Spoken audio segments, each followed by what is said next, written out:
लिए हम सीधे बातचीत करेंगे हमारे संवाददाता प्रशांत गजबे का जगदलपुर से लाइव हैं। वहीं रायपुर से हमारे न्यूज एडिटर अभिषेक शुक्ल जुड़े हुए हैं। पहले जगदलपुर कर लेते हैं। प्रशांत, एक बड़ी क्षति है, 5 जवानों के शहीद होने की खबर है, लेकिन हम पिछले 10 सालों का रिकॉर्ड अगर खंगालें तो कई जवान हमारे शहीद हो चुके हैं। सोचने की जरूरत, मंथन की जरूरत।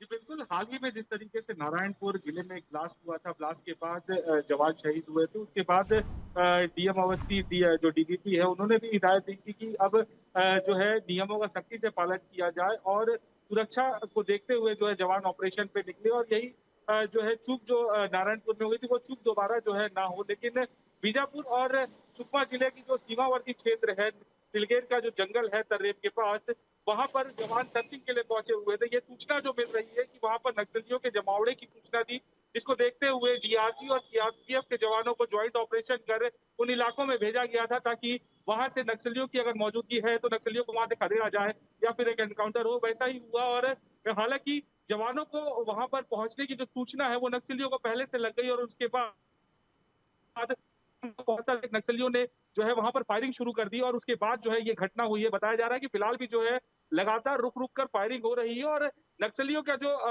प्लाटून है, जो लड़ाकों की संख्या है वो काफी ज्यादा है और जवान जो है लगातार जो है तो अपने तरफ से भी फायरिंग कर रहे हैं। और इस बीच जो सूचना मिल रही है कि 5 जवान जो है वो शहीद हो गए हैं, लेकिन इस बात की हालांकि आधिकारिक पुष्टि नहीं हुई है। लेकिन साथ ही साथ 2 नक्सलियों को भी जवानों ने है ढेर कर दिया है।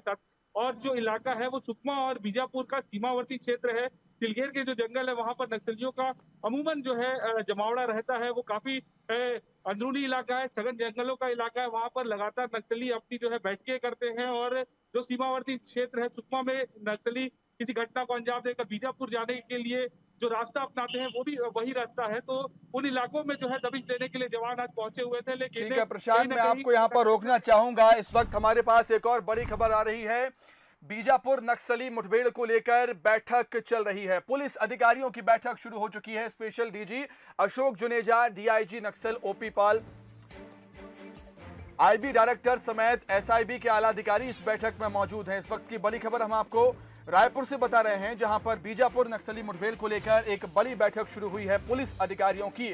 पुराने पीएचक्यू में आपातकाल बैठक ये बुलाई गई, जिसमें special DG Ashok Juneja, DIG Naxal OP Pal, IB director समेत एसआईबी के आला अधिकारी मौजूद हैं। और इस बैठक को लेकर क्या कुछ अपडेट है उसे जानने के लिए हम सीधे रुख करेंगे हमारे न्यूज एडिटर अभिषेक शुक्ल का। अभिषेक, बैठक होना बेहद जरूरी है क्योंकि बहुत बड़ा नुकसान, बहुत बड़ी क्षति सुरक्षा बलों को, 5 जवानों के शहीद होने की खबर, क्या कुछ अपडेट बैठक को लेकर?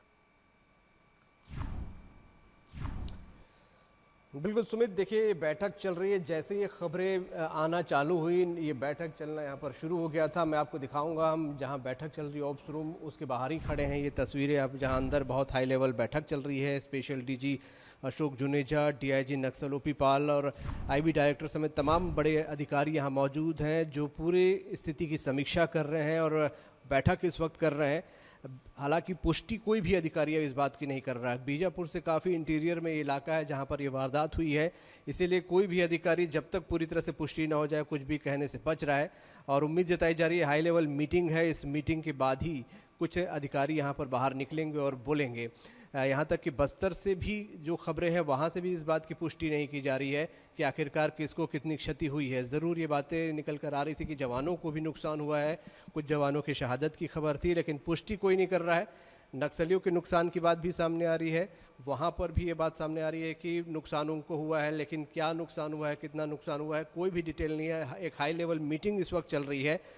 डीआरजी को लगातार पिछले कुछ दिनों से नक्सली निशाना बना रहे थे, क्योंकि डीआरजी ऐसा बल था जिसमें लोकल लड़ाके मौजूद होते हैं, लोकल लोग मौजूद होते हैं और नक्सलियों को सबसे ज़्यादा नुकसान उन्हीं से हो रहा था, क्योंकि ये लोकल जो लोग होते हैं इनको पूरी लोकेशन की जानकारी होती है, रास्तों की जानकारी होती है। और क्योंकि लोकल लोग यहाँ पर मौजूद रहते हैं डीआरजी में, इसलिए जो स्थानीय लोग होते हैं उनकी भाषा में वो बात कर लेते हैं। उनकी भाषा में बात करके ना सिर्फ उनको कन्वेंस कर पाते हैं बल्कि एक भरोसा भी हासिल करते हैं। तो नक्सलियों को ये भी एक नुकसान हो रहा था कि जो लोकल मदद उनको मिलती थी वो नहीं मिल पा रही थी, जो भर्ती वो करते थे। हाँ, अभिषेक, हम सब जानते हैं कि नक्सलवाद बहुत बड़ी और पुरानी समस्या है छत्तीसगढ़ में, और कई फैसले लेती भी है सरकार। सुरक्षा बल लेते हैं, लोल मर्राटू अभियान चल रहा है, सरेंडर यहां पर करते हैं नक्सली और सर्च ऑपरेशन लगातार हो रहे हैं। लेकिन जो बैठक चल रही है, हम देख रहे हैं पिछले 10 सालों के रिकॉर्ड पर नजर डालें तो कई सारे जवान हमारे शहीद हो चुके हैं इस तरह की मुठभेड़ में। तो और भी ज्यादा कड़े फैसले लेने की जरूरत है अब नक्सलवाद पर।